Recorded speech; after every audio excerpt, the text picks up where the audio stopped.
Hello everybody, I'm GamakaShri. Today I want to talk to you why I got started teaching meditation. Let's start off by talking about how I got into meditation. If you know a little bit of my story, you would know that in initial part of my life, I was raised as an atheist. It's not that my parents did not have a religion. They had two religions. My father was a Catholic. I wouldn't call him a devout Catholic. My mother was a Buddhist, and I wouldn't call her a devout Buddhist. And they were very open to all ideas, and they were not trying to condition me into one religion or the other. The problem started for me when I wanted to school, like when my parents wanted me to send to school, and then the closest school has labeled themselves as a Buddhist school, and they said we can't take him in because his father, like my father, is a Catholic, and we consider this child to be a Catholic. And my parents are like, no, let him learn whatever religion he wants to learn, because that's how we raised him. And they were like, no, we can't do that. We are very ardent Buddhist followers, so we can't accept your child. And then my aunt stepped in and she got me baptized. And then there was another school that was a Catholic school, a little far away. Since I was a baptized Catholic, they accepted me. They might have accepted me even if I was an atheist, but then my aunt realized there's a problem of me not having a proper recognized religion. So she gave me one. So that's how I ended up having a religion, but I was raised as an atheist, as somebody who doesn't have a religion from my young age. And this is a very important part for many children, because what you are being told when you are young and what you see your parents do when you're young plays a major role in conditioning yourself in one way or the other. A lot of things you believe about your religion, a lot of things that your religion would tell it would deliver for you, it can't. It's a lie. You've been lied to. But you've been lied to from the very younger days. You've been lied to when you did not have ability to analyze things, break things down, open things up, check whether things tally. So you think it is true. There are a lot of inconsistencies in the things that you believe as a religion. It is failing most of the time. But you've been told to look at it in a different perspective, give it the best chance. Like there's a lot of things that is not working out, but you've been told, no, don't look at it that way, look at it this way. This is the best thing ever. This is the only thing that can give you salvation, enlightenment. You've been lied to. And I'm very blessed to have this childhood that didn't have these lies. I'm truly blessed in that way. And I deeply thank my parents for creating that environment for me. Just like everybody else, my first meditation teacher was my mother. So she taught me what she learned as Anapanasati. It was a basic meditation. Now when I teach meditation, I would categorize as a samadhi meditation that would lead you to absorb states. But what I realized, it's very difficult for me. This was a simple meditation, and I'm sure most of you know it. So you sit down because the Theravadic doctrine that teaches Anapanasati says that you need to sit down. You don't have to sit down to do it, but that's what the doctrine says. And then you pay attention to your breath. Specifically, you bring your attention to one point where you can sense breath going in and coming out. And then you keep your attention there. So that's what you do. It's a breath-based meditation, breath-based, attention-based meditation. So what happens to me, like I think my sister could do it. I have a younger sister and she could do it. Like this girl can stay in the meditation maybe forever. Why can't I fall asleep? Few minutes into the meditation and I would sleep. Oh, I would think about stuff, like my mind wanders. everywhere. So Anapanasati did not work for me, or at least the instructions I got for Anapanasati did not work for me. So I learned meditation when I was young, but I did not do meditation when I was young. Probably maybe 15 years ago, I came across the idea of guided meditation. Somebody else guide you through a script and get you into a meditative state. Let's call it the trance state, transient states of mind.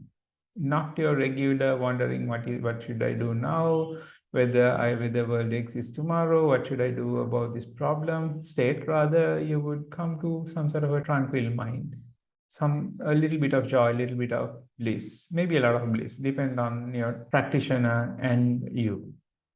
And then I learned I can go to good states with guided meditations, and also I can do guided meditations for other people. So I was happy. Now I can meditate. I know a meditation. And after a while, somebody asked me, do you sit down to meditate? How long? It was not really, do you sit down to meditate? It was more like, how long do you meditate? How long do you sit down and meditate? I was like, I don't sit down and meditate. I meditate when I want, or when I meditate when I have something going on. But it was a very interesting idea. I was wondering why other people sit down to meditate. What am I missing? If I want to reach a certain emotional or mental state, like if I'm panicking and if I want to bring my energy together, there are a lot of guided meditations I do, and I can guide myself through a meditation using guided meditation techniques. So I was wondering what these guys do seated. Most of them are doing anapanasati, some of them are doing transcendental meditation, and some of them are doing vipassana, some of them are doing sazen. So the world of meditations opened up to me, but there was nothing much specific I had to achieve doing these meditations. So I knew they exist, I knew other people do it, and I tried some of them, but I was not a consistent practitioner of them. At the same time, I was teaching Reiki. Reiki has a simpler meditation called Gasho. The intention of Gasho is to break you away from your present reality and help you shift into a Reiki practitioner mindset where you are focused a little bit more than your daily life. So it's not a very in-depth meditation. It's not a meditation that somebody would do for hours and hours.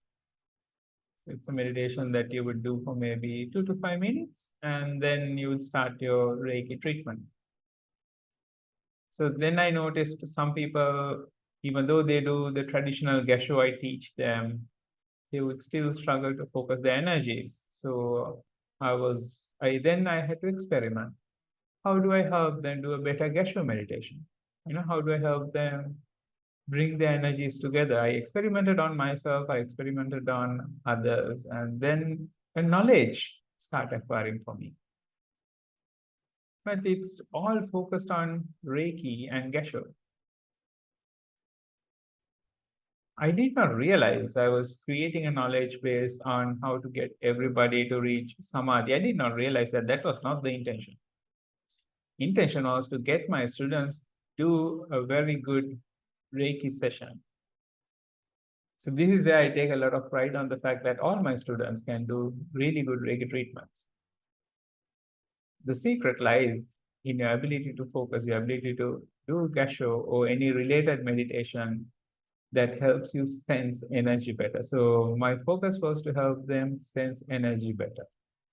After a while, one of my Reiki students, a senior banker, one day said he cannot meditate. Well, this is something I can relate to, because I could not meditate for a long time, and then guided meditations and Gasho, and like there were things in my asana, but I was not into sitting down and meditating for a long time. That was not something I would do. I did not see the need for that.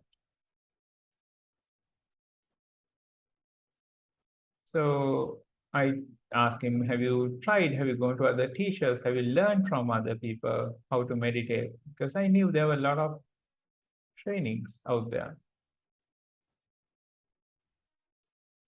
He said yes, but those teachers have told me he has gone to a lot of classes. He has gone to classes in Sri Lanka, he has gone to classes in India. He has gone to a lot of classes to learn to meditate. Then these teachers have eventually told him, please get out of the class.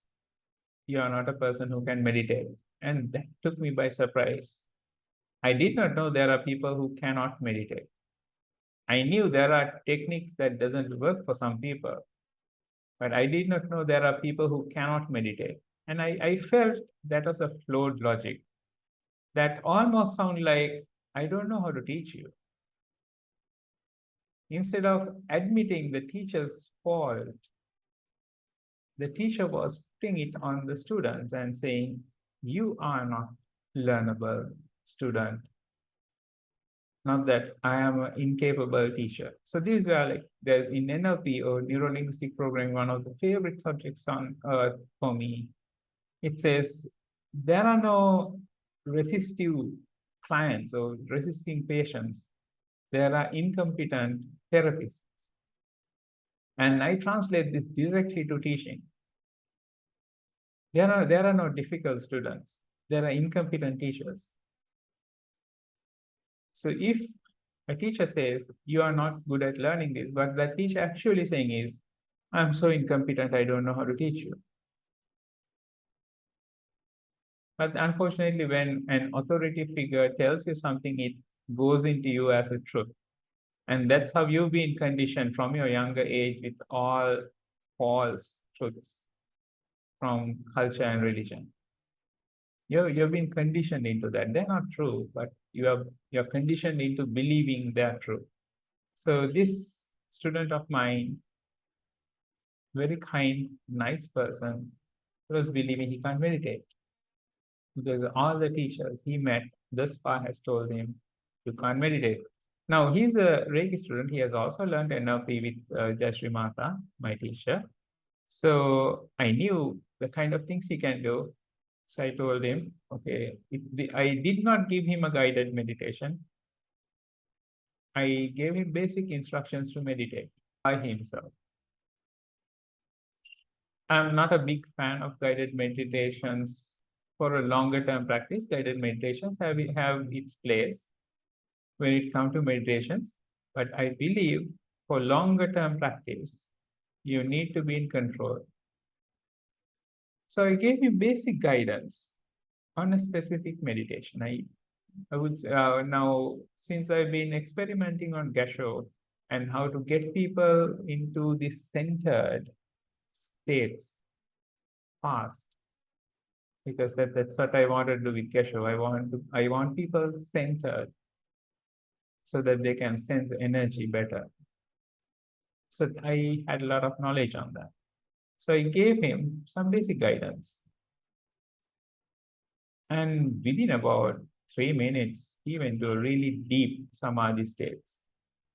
So he went to the samadhi states are usually deep samadhi is usually measured in the terms of dhyanas. So he went to first and second dhyana. The samadhi and what dhyana, we talk about them in depth in luminous meditation training program. So I'm not going to explain to you here. If you're more interested on them, please join luminous meditation training. So he went to second dhyana really fast. He was surprised. He did not know he can do it because all teachers all that time told him he cannot. So this is where I decided, okay, I'm going to teach meditation because quality of meditation teachers is so low. You've been told that you need to practice meditations for years and years, leaving your loved ones and going into jungle or seclusion. That's not true. When you have struggled with something, anything, you're probably doing it wrong. That includes meditation. If you're struggling with a meditation, if it takes very long time, you're doing it wrong. Anapanasati was not the meditation for me. There are other meditations that works wonders for me. There are other meditations that I can sit in samadhi for hours, not anapanasati. And that meditation didn't work for my student also. The meditation that worked for my student is not the meditation that works for me. It's not anapanasati. It's a different meditation.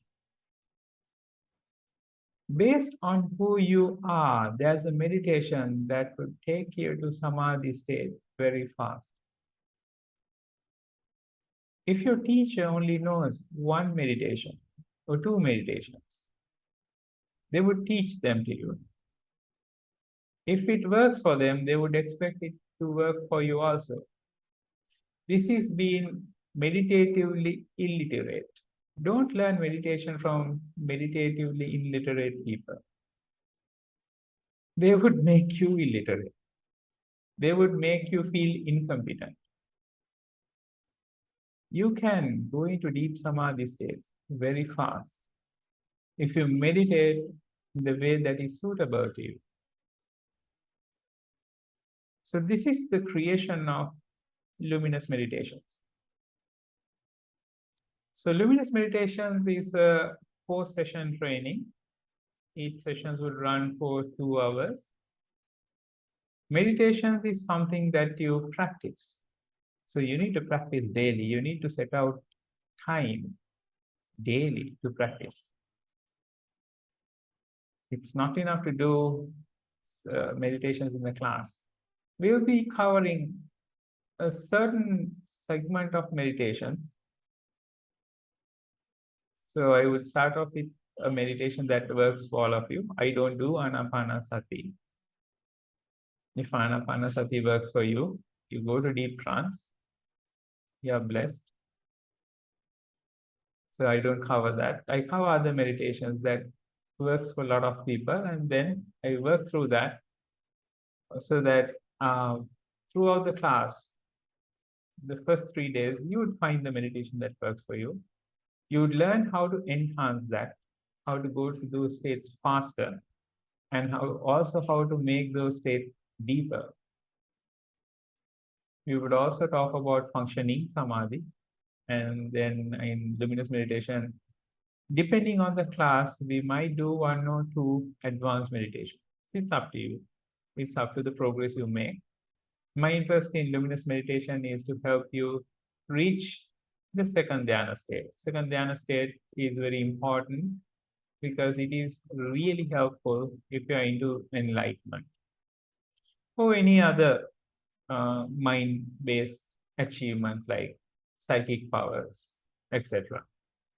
So second dhyana is useful enough in all these cases, but you can go into deeper dhyana states. There are some blessed students who hasn't done any meditation before, who've been living a really mundane life.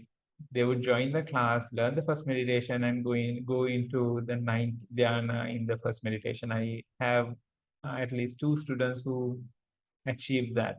So that's not something I would promise you, but I would promise you that when you learn these meditations, you would learn to get to second dhyana easily.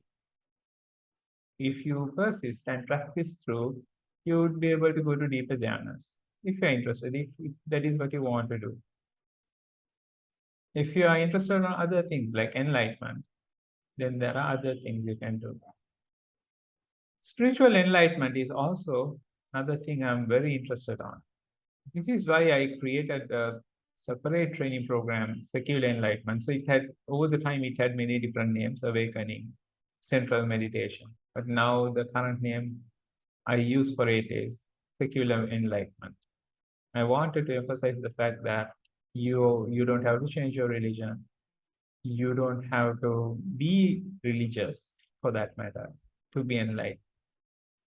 Enlightenment is a concept that appears in many different religions. It doesn't have the same name. It doesn't look the same way. Taoism has it, Sufism has it, Zen has it, Buddhism has it, Catholicism has it. But they are presented very differently, using very different terms. When you hear the description of it in first go, you might not even realize it's the same thing, but it's the same thing. So people throughout the world has found out this one thing you can achieve, and then came up with their own techniques and methodologies to achieve them. But the thing is, you don't have to be of that religion or in that religion to do it. So what I wanted to do was to make sure this is available to all of you. So spiritual enlightenment is real. It's something that you can achieve, and you can achieve it without belonging to a religion. I plan to do another session in the future talking about whether spiritual enlightenment is real. So if you join the program I have, the webinar I have on 10 this month, we might talk about it there as well. So depending on who turns up, I just looked at the registration so far. So everybody is interested on enlightenment. So if that is the case, then we'll talk about whether spiritual enlightenment is real in that training. If the audience is interested on other things like Zazen or Vipassana, we can talk about them as well. We would definitely talk about Dhyana and Samadhi in that training, in that webinar session. So spiritual enlightenment is real, and spiritual enlightenment is not Dhyana. This is a big misconception that is out there. So there are a lot of people who try to do Dhyana-based meditation to achieve spiritual enlightenment. The meditations that you have to do to reach enlightenment is different from meditations that you need to do to reach Dhyana. But if you have Dhyana, if you have deep Samadhi states, if you have access to deep Samadhi states, secular enlightenment or Vipassana or Zazen becomes an easy meditation for you to do. They're different, but the Dhyana lays a really good foundation. So that's why we have luminous meditations that lead you to Dhyana and secular enlightenment that lead you to awakening as two different trainings.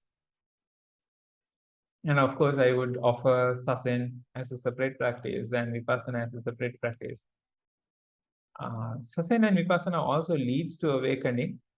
They are lightly coupled with a religion, but it doesn't have to be. So I would teach most of it as a secular aspect, not in a religious aspect. Religion aspect is not needed for that. So this way you can ease into working with me.